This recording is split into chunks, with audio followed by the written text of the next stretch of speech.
Welcome to tonight's ISTE Virtual Environment Network focus session. The focus sessions feature noted practitioners of education and other things in virtual environments in an interactive setting, usually every third Tuesday at 5 o'clock p.m. Second Life time.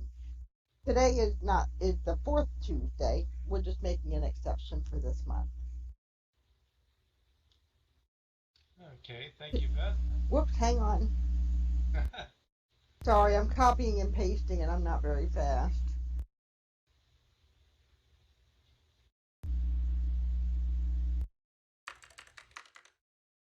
Tonight's session features Vinhold Starbrook, who has been a software developer mostly in business applications since 1983. He joined Second Life in 2006 when his son was in college and found out about it from his professor. He's also a hobby machinist, so Second Life was a place where he could create things and program them. It was not long before he was making real-world items work in a virtual world and figured out that it would be a good way to extend education and training options. There's a lot more that can be used besides click in virtual worlds to make things happen. With fine input using click and drag, it becomes possible to make any number of real-world machines and tools work in simulation. Join us as the multi-faceted developer shares his innovative ideas. Over to you, Ben. Okay, thank you, Beth. That's interesting commentary. Okay, by way of introduction and stuff, yes, I did learn about Second Life in December of 2006 when my son dragged me into it. I was intrigued by the near total lack of input options other than click, at least that was being used. The more I studied how to do the scripting, I discovered it did support options that allowed much more than click input, but after much searching and exploring, I only found one place in Second Life that had one display among many that partially used a click and drag control process. I have come to the conclusion that those who have learned how to do scripting, they either found the process to be too complex or they did not have an application to use it in. So my son and I have explored ways that we could apply the idea of click and drag, and my daughter was an excellent in texture and building, and that was enhanced after completing several AS degrees in art. My son completed his BS degree in computer and simulation programming during the time we were learning about the Second Life environment. Our combined efforts produced Drag-On Science, in which we applied the tools we created as an adventure experience, which we operated in 2 or 3 of the SLB events. Here I'll be presenting how interactive tools work and how they can enhance education and training in the virtual world experience.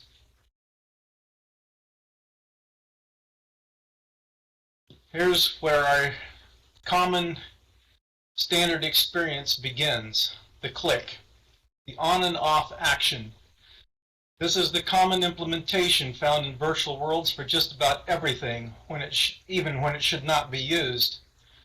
While a lot can be done with it, more is needed to make the experience more realistic, to enhance the "I feel like I'm actually in this environment" response. So where does that begin? Click and drag. By now you're probably getting the clue as to what Drag-On Science is all about. This is being able to click and drag in either an X or a Y direction and use that as an input for a range of controls from a 0 to 100%. You can use that to resize objects, run throttles, a variety of different kinds of interactive tools that makes it look like you're actually running some piece of machinery or object that would have its real-world counterpart operating exactly the same way.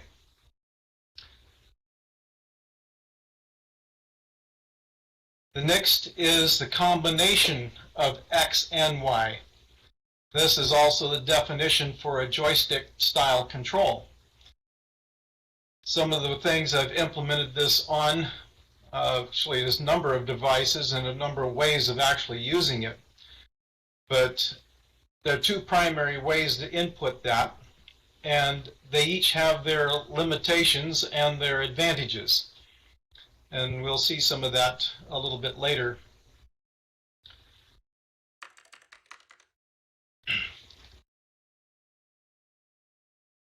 Let's see, the next one, his definition is click and drag and rotation. Yes, Beth? The slideshow is not showing anything for me. Is it for other people? You may not have MOAP automatically active. Some of the viewers, I forgot to ask about that. If you don't see it, double click on the screen, it should open it for you. Let's see, the next one, his definition is click and drag and rotation. Okay. Yes, Beth? The slideshow is not showing anything for me.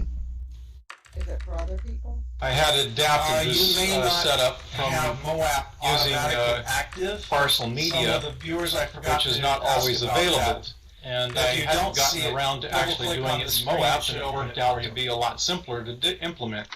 Let's see, the next one, this whole little His control is definition also is an example click and of drag and rotation. Okay. Yes, Beth? Input The type slideshow is not controllers showing anything for me. I'll be covering in a few moments.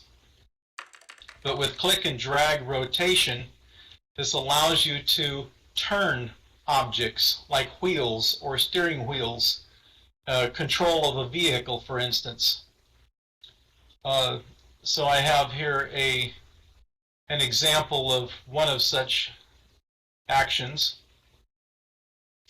This is the console for my airship, which was the culprit that initiated this study in the first place, because my goal was I wanted to have an airship I could actually fly it as if it was a real-world airship and have it respond in pretty much exactly the same way, or at least as close as I could imagine how it should work and have studied about, since I've never actually been on an airship.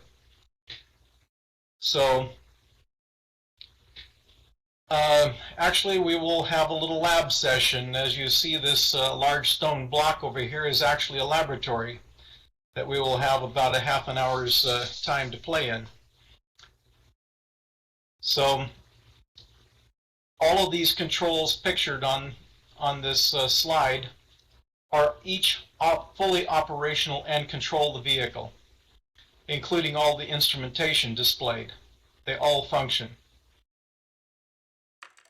And boy, it sometimes gets me into a sweat when I'm trying to land that thing. And I want to park it in a specific spot. And I can imagine what a new pilot training would be like trying to fly such a beast. I have other mechanical controls, like you see here. There's the lever on the left and a throttle on the right. Controls things going up and down, and how fast forward you're going to be going. And I've also implemented this on these type of controls on a boat, and that was quite amusing to run around on the water with. Another implementation that allows this is, in Second Life, you can direct control an object by clicking and dragging it around without having to edit it. It does take a script to do that, to convert your inputs on the object into actual control inputs. And I've applied this to a couple of devices. One was a beach ball and the other is a floppy disk. You'll get to see and play with that later, at least the floppy disk. Okay, oops, one too many, back up. The future tech that has really got my interest, and I've played with it some, and in our Drag on Science, one of the adventure sequences in it, we enter a realm of future technology, like we transported into the future to see what kind of future technology there was. Unfortunately, that laboratory had exploded and most of the equipment in it was no longer in function. However, upon exploring that room, you run across a computer on the wall panel. And you're trying to figure out how to get past some locks and doors and whatnot, so you start messing with this computer and you discover the power switch and you turn it on. And lo and behold, there's a login screen. And wouldn't you know, they had it pre-fill the login. So all you have to do is click log on and you're in the computer. Not only that, it happens to be the system's security computer.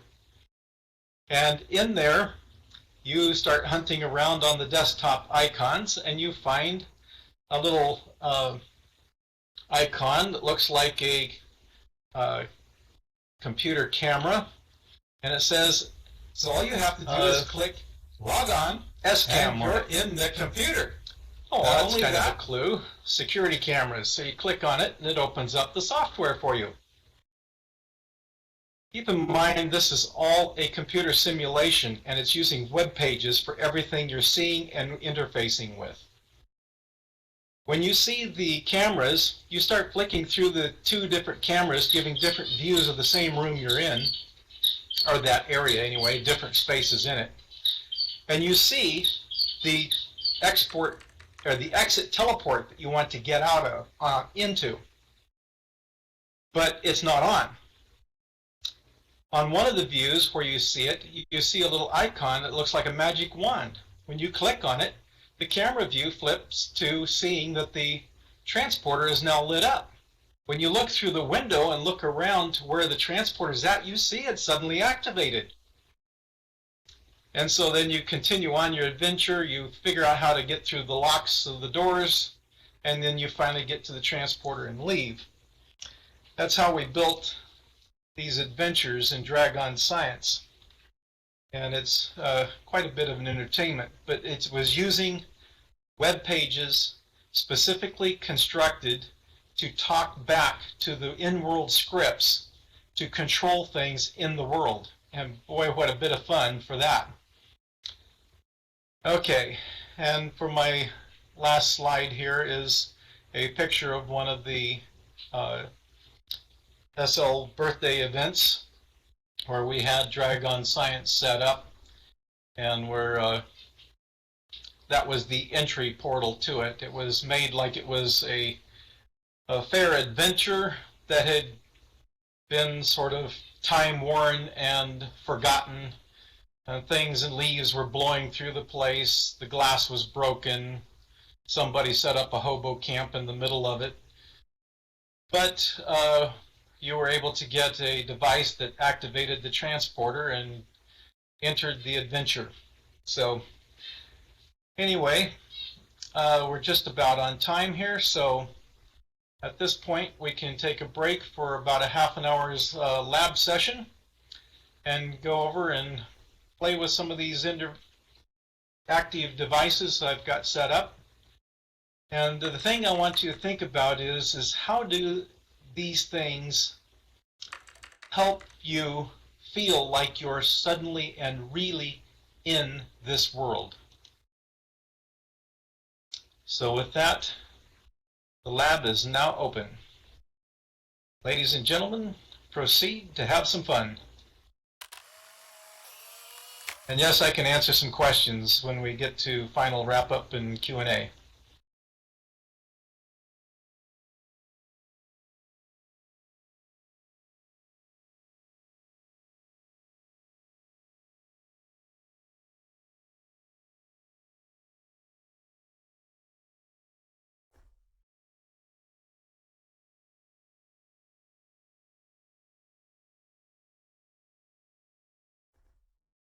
Most of these signs are all MOAP interactive, so if they are showing blank when you get close to them, you can click on them and that'll turn them on for you.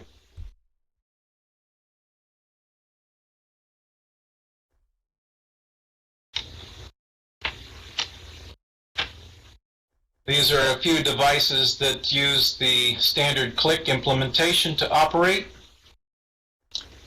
and the information panels will tell you all about them.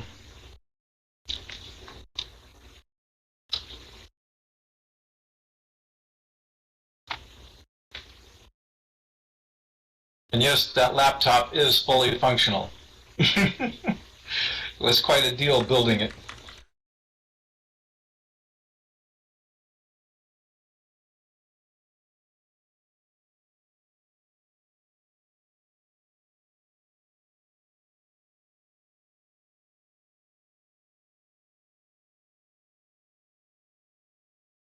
These are all interactive toys. You're expected to use them and abuse them and try to make them behave or misbehave.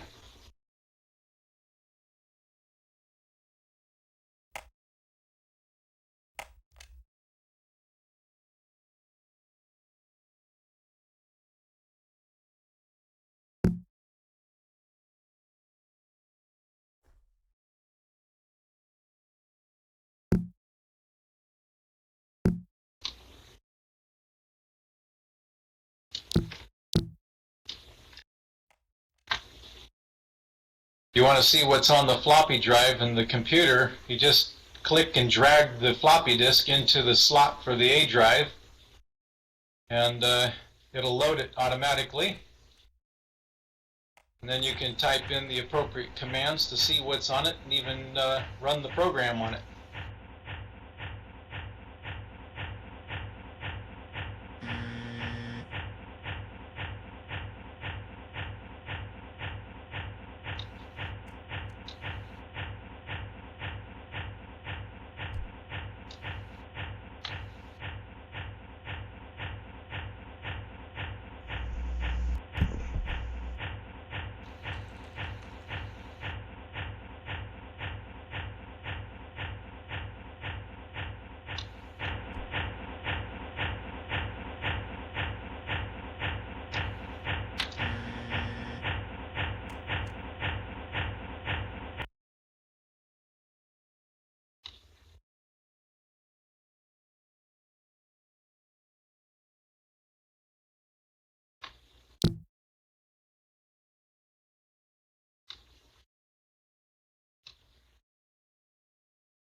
Yes, you're playing with the slide sizers here. Yes, these are awesome. You got the colors on the sliders to match the faces of the prim so you know which directions you're working on. Yeah, I wish I could do that when I'm actually building. That sort of an interface is theoretically possible. You could have a control panel with things, you would create something and it would res it out, and then you start fiddling with the controls to play with its sizes and just about every attribute there is to twist and fiddle with the prim. And then when you're all done with it, you'd take it into inventory. Liz, don't you have a building thing at Inspiration Island that works like that? I haven't put anything at Inspiration Island, but maybe somebody else might. No, Lucina has. Wisdom Seeker. Okay. Yeah, he made one that you have basic blocks, basic prims, and then you can use a menu and you can make them do all kinds of things. It's all scripted. Uh-huh. Come and see it sometime. Yeah, I'd love to check that out because very few people have actually implemented click-drag controls. Yeah, I'm not sure that that's the same thing as this, though. This is much more, you know, I think it's operating on different principles. Yeah, because a lot of the groups, like the Star Trek groups around, they've got all these neat little tools, and they're all Star Trek panels. But unfortunate for them, they don't know how to actually make them work. With these tools here, I can make every one of them actually functional. Mm-hmm.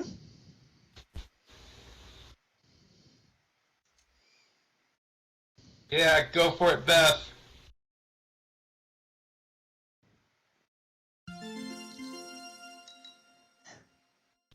You get 1 minute to try to make it to the I'm output. much better at this here than I am in real life. You got first to place a score. I see Sprocket got one on the other side. Very good. Ben? Yes, sir. This is really cool stuff. I mean, anything with interactions is red hot in any virtual world. My question really is, how good do you have to be with technology? Is this coding interactions? Is that something that is for the realm of developers? Can teachers do it? Can students do it? What level of skill is necessary to start coding stuff like this? Well, it has to do with the implementation of the scripting that's involved. There's a couple of actual input commands that are being used. One is a texture surface input, which will allow you to use the X or Y or even X and Y inputs. And you see the differences over here with this tilt mazes. The one on the left implements a joystick operation, and the on the right uses a touch panel operation. And there are two different functions that do that. So the touch panel here, you notice only works while you keep your mouse on the surface of that touch pad. On the joystick, it's as big as your screen is and what your point of view is. So it tends to be like, I tend to swing things around a little bit more wildly. So using the joystick control is a lot better for me, whereas staying on the touchpad, minimal motion is best.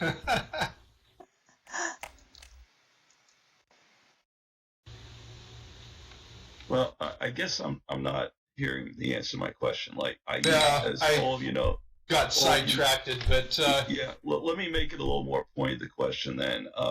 All of you know I use Unity with my students and C# for coding. If I want students can do like click interactions. They're easy. That's like 3 or 4 lines of code in C#. Same thing for if I want to do a proximity simulator where something gets close to another object, another 3 or 4 lines of code. I'm getting into virtual reality. If you want to start doing things with virtual hands, that gets really complicated. And you really got to know what you're doing. I put that in the realm of a developer or, an advanced user. So I'm sort of asking, and I don't know enough about Linux scripting language to really answer my question. But again, how much would a student or teacher need to know? Because the big thing in schools now is getting students to create. And the question is, what programs are they going to do it in? Right now, Minecraft is hot and so on. Right. Well, my foray into this process took me a year to figure it out and to develop it, spending most of my evenings in Second Life about 2 to 3 hours a day working on it. Now, I didn't do it exclusively the whole time, but I did spend an awful lot of time on it, trying to figure it out. Once I did and understood it and simplified it, then it became a lot easier to control and to manage it and to actually apply it to things. So starting at it from scratch, I would say it may take a significant amount of work. But if you could get the basic principles of it then the application is better, and maybe even some push to shove, I might be able to make the scripts generally accessible in some way. Yeah. And then you just plug them in as modules and connect up the whatever is needed to communicate, and it would be working. So yeah, that's the route that Sciencebase is going. They don't even allow coding anymore. When you use Unity, they have things called activators.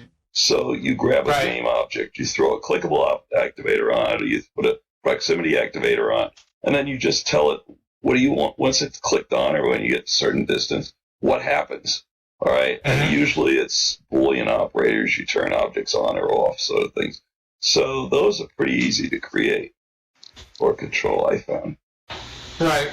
That same kind of an idea can be done with LSL scripting, and use the scripts as those kind of modules and drop them in, provide sometimes a note card or some other input to what tells them is needed. Like sometimes the description line can take enough inputs to give it that.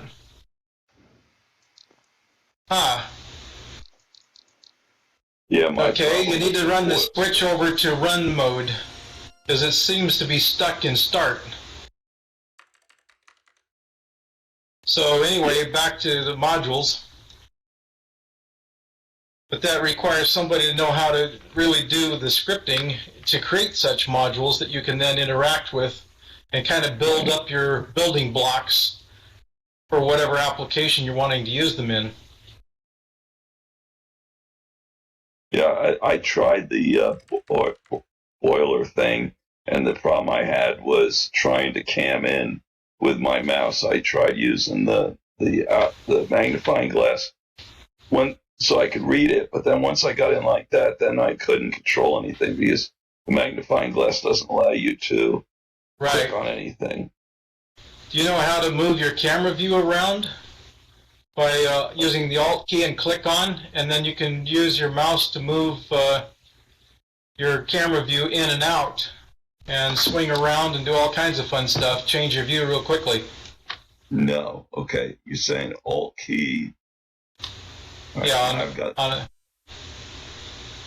And then you click on the little control panel and zoom in on it so you can see what you want to see with it. Oh, yeah. Okay, got it now. And then you can swing around and do things. Okay, now Beth, if you grab that handle, haul it all the way over to the run mode, slap it all the way over hard. There it goes. Now when you peek underneath the boiler, you'll see the fires lit up underneath the boiler. And I see the pressure gauge is starting to go up. You need 100 psi before you can turn on the steam engine. Okay, cool. And then how do I turn the steam engine on once it gets up that high? You got a throttle gauge over there you can turn to power it up. Looks like somebody's left it about 60%. So it'll start running as soon as the pressure gets up to speed. Okay. Then you can adjust it up or down. It gives you a full throttle range of control. In my interactive museum, I have this set up where the steam engine's powering a Graham dynamo. And once it gets up to speed, then you can turn on the switch for the giant Tesla coil, and it starts sparking and arcing and powering up a bunch of things around the place.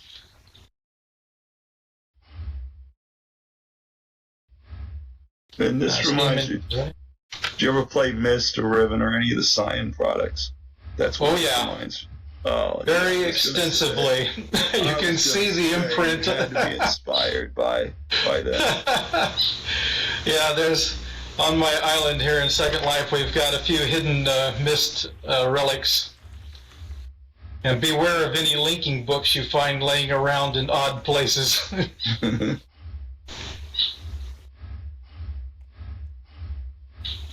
I found by accident, after setting this whole steam engine up in operation, that I had discovered accidentally a feedback process. Uh, since the steam engine requires a certain amount of pressure and its operation is a function of that pressure, if you run the throttle too high, it doesn't just bleed the boiler out of steam and then come to a stop. It starts slowing down as the boiler can't keep up. But it reaches a point where the steam engine is then running slow enough that the boiler can keep up pressure. And so now the steam engine suddenly feedbacks into a constant rate of speed at its optimum operation. Something I had not planned on it doing. I didn't even know such a thing was possible. But lo and behold, that's exactly what happens. So eventually, no matter where you put the throttle on the high side, it will find its optimum point. And the pressure in the boiler will drop to the point that it can sustain the steam engine. So I thought that was quite a curiosity.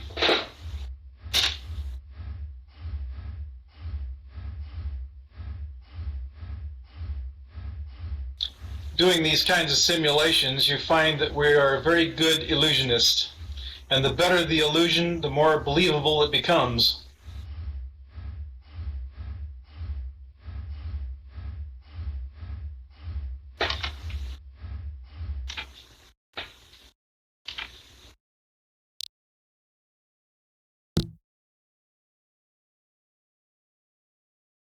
And yes, you can run the boiler into overpressure, in which case the steam whistle goes off and keeps it from exploding.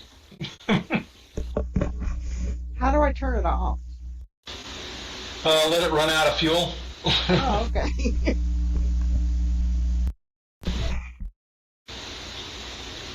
Eventually the hopper does use up all of its wood supply, and then when it no longer provides heat, the boiler will slowly cool off and run out of steam, and then the steam engine will quit, and when it does, it'll reset itself.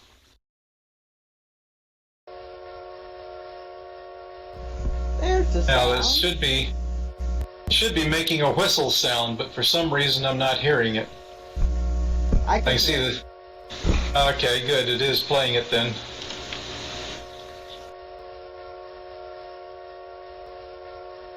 Ah, now I got the sound. Telling that the boiler's in trouble. It's running at maximum pressure.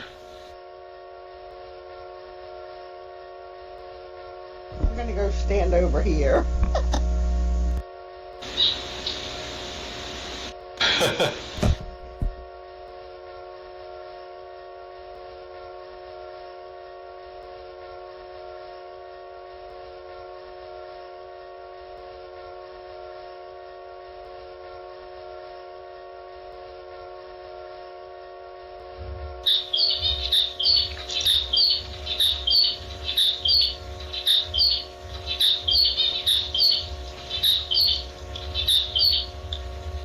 You give that steam engine a lot to run on for a few minutes.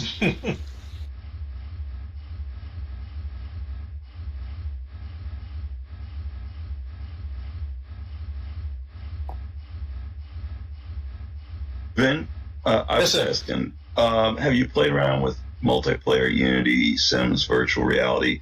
I was doing one called Engage a couple of weeks ago that was fascinating. I went into this one room and there was a table with car parts on it.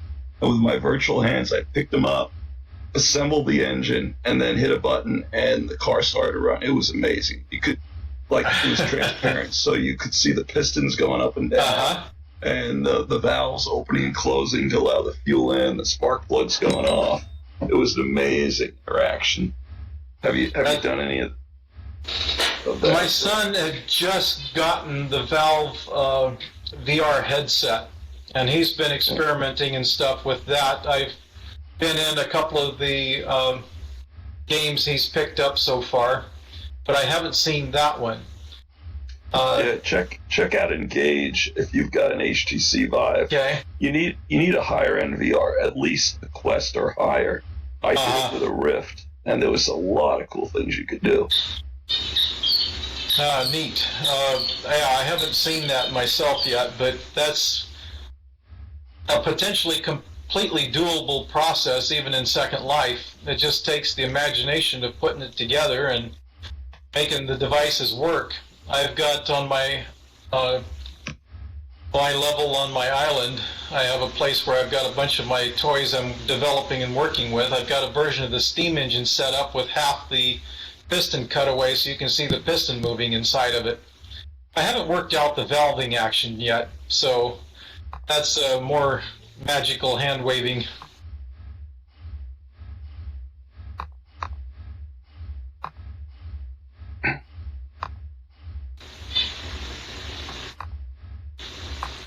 There's the UR for Engage if you want to check it out.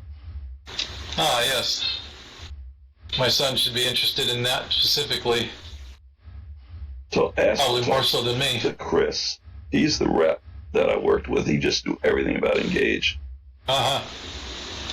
And they have like demo sessions where you can go in and they show off what they've got.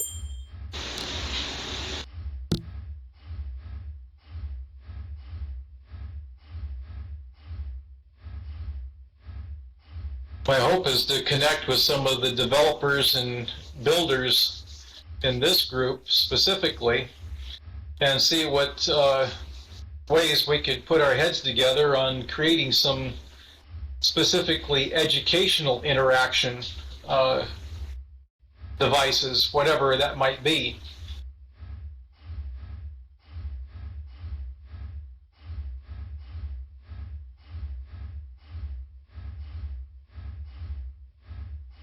As a software developer, I find that the more I work on something and gain an understanding of how it needs to be functioning, then I can fine-tune that and then simplify it so that it becomes a more easily used process as either as a building block in a bigger system or whatever is needed at the time. I really appreciate you saying that, because a lot of presentations I go to, it's just educators or teachers talking, or it's just developers talking. And I think the real magic is when developers have a serious discussion with educators in the classroom, because that's where you get the best ideas coming out as to, you know, Right. Educators know what the standards are, we know what we have to teach, and developers know the tools.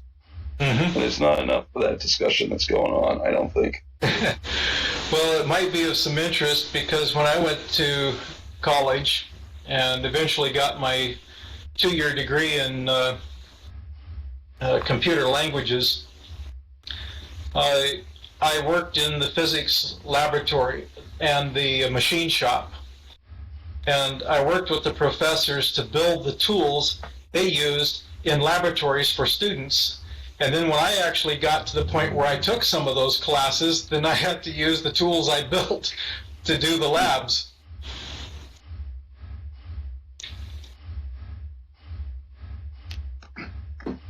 I was always far better at the lab work than I was in any of the theoretical applications.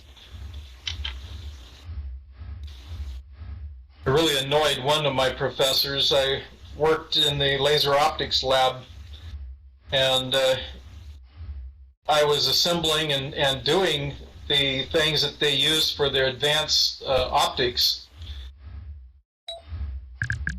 One of those things was he gotten the dye laser from the China Lake military installation where he was doing some research work for. He got a couple of them that they had discarded, and he was trying to resurrect them. And he spent some number of hours working on trying to get them to align and function. I got a hold of it, and in about an hour or so, I had one of them up and running. It so annoyed him, he told me to never touch them again.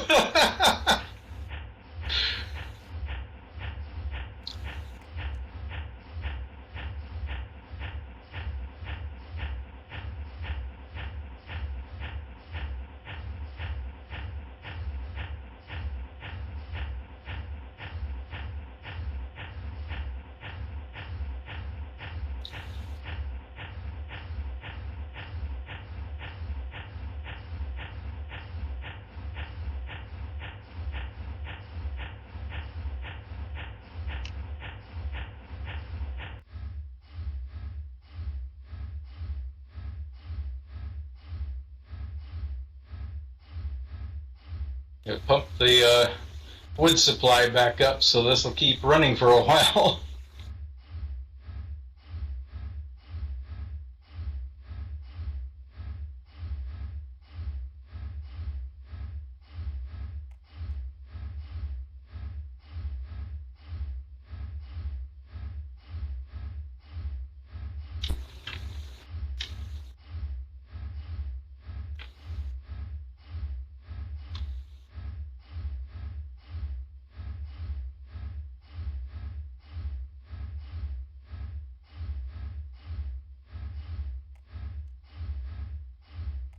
That's funny. It spits it out. I see somebody hasn't found the screensaver program on the floppy disk yet.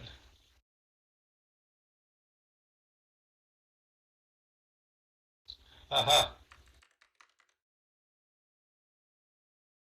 All the wall switches over there work like in real world environments, so you can turn lights on and off, and there's even a three-way switch.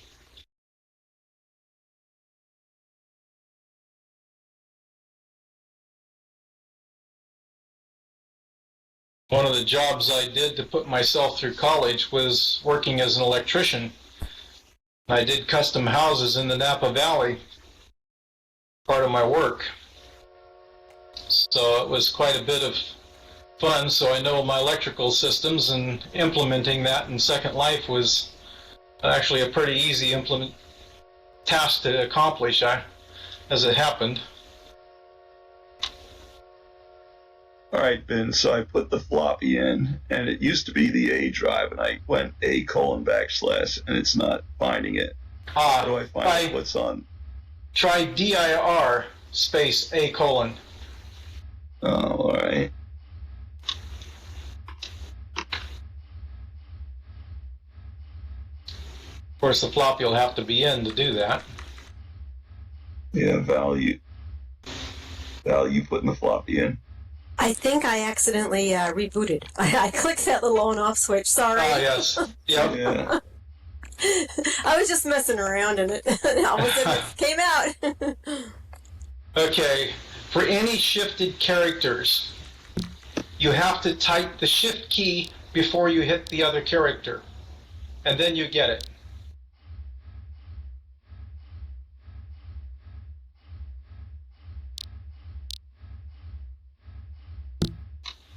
So to type it in, dir space A, to get the colon would be shift, then colon, and then you get it.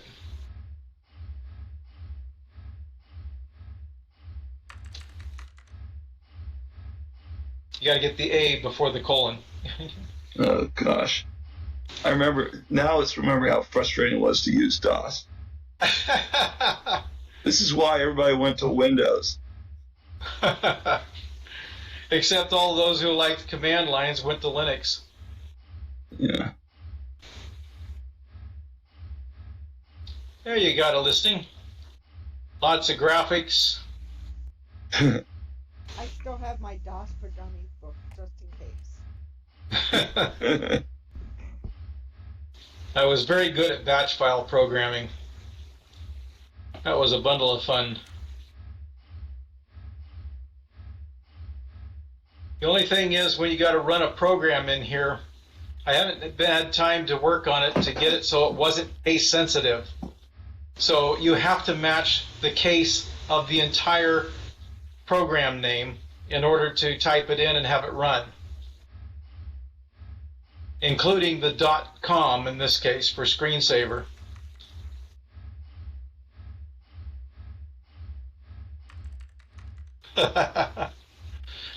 Oh, I see we're about out of our lab time here. We're time to go do our wrap-up.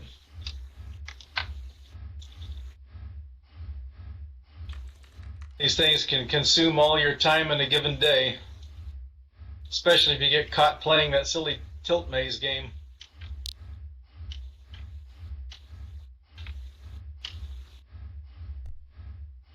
Oops, sorry, Beth. That's okay. I didn't feel a thing.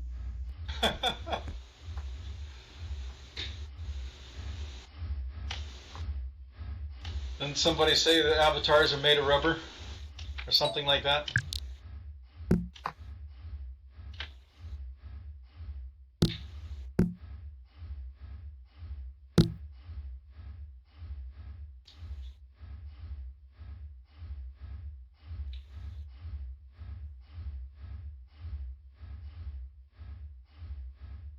Okay, for a few wrap-up remarks, I think these tools provide some means to make virtual world interaction to be a lot more like a real world environment, and beyond that, to create educational immersive learning,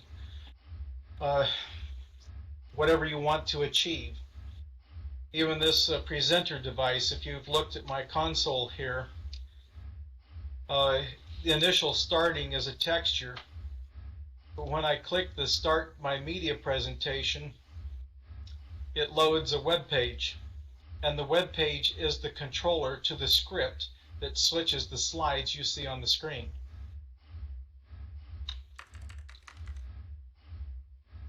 And that's one of the web controller types that I have come up with. Another one, I have a piano at my church on the island. It's actually for an RL church. But when you sit on the piano bench, the music stand lights up with a web page that has a list of the hymns that can be selected then, and then it will play it, and then you're animated to be playing the keyboard. So everyone is a perfect piano player in Second Life.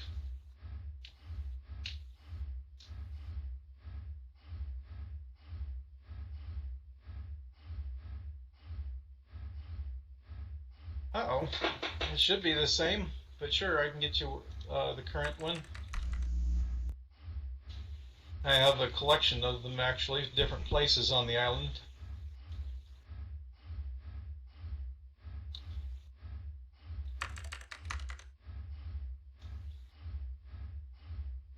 Yes, for wisdom, in your display on your island, you have a place where you have a lot of different churches.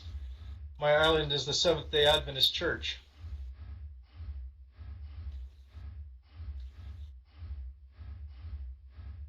Let's see now, where was this?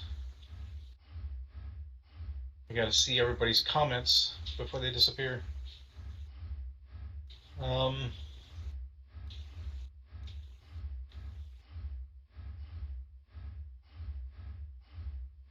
My island actually has 3 regions in it, so I need to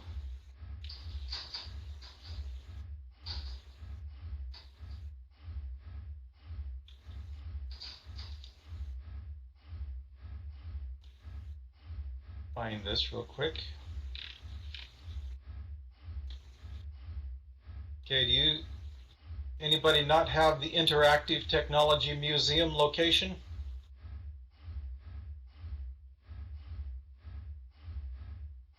I have it, but I have the wrong one.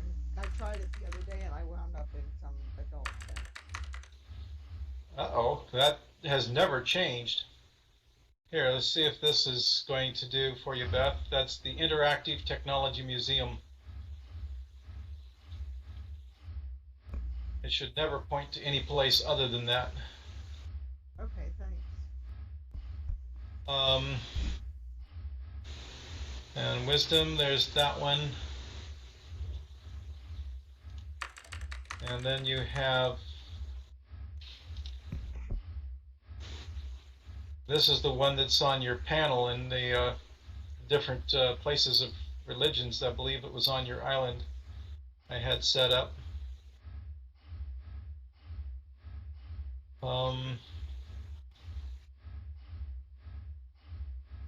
Okay, Valerian, the librarian. Okay, I gave that, I'm getting my people here all mixed up. Sorry about that, but I will get it straightened out. Wisdom, this is to you, and also interactive.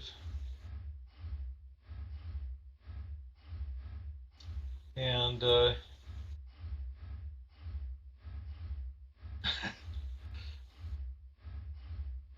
yes, the hub. Okay, and Beth. I think you added that one too. Let's see, comments are going by faster than I'm keeping up with. Have I missed everything yet?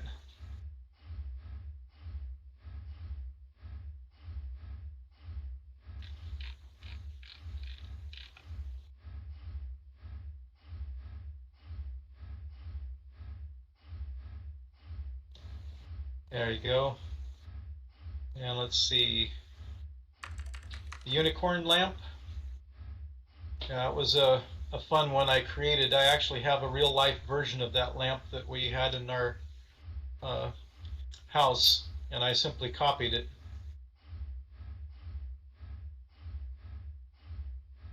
Sure, I can get that set up for you in a moment.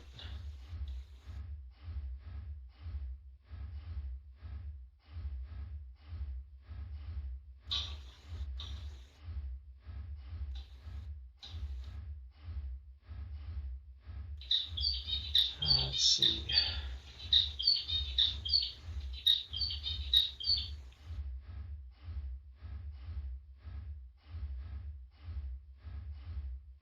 Haha, you must have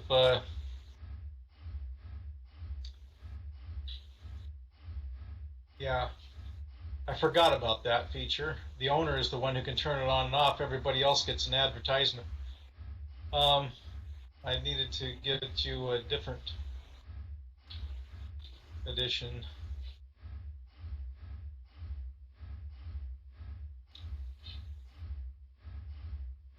Okay, am I missing landmarks for anybody that wanted to get one?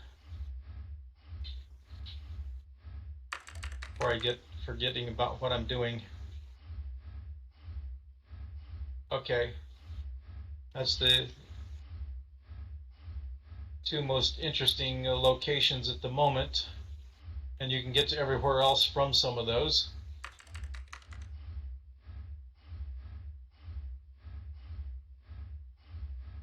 Okay, now let's close that and go to inventory.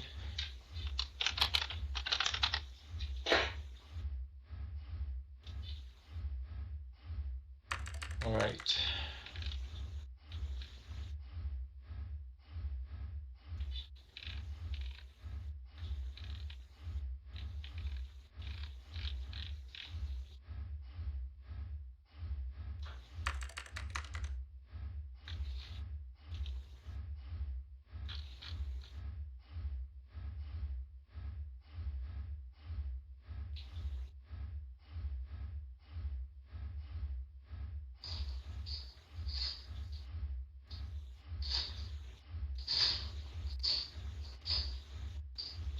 Goes to Found Librarian.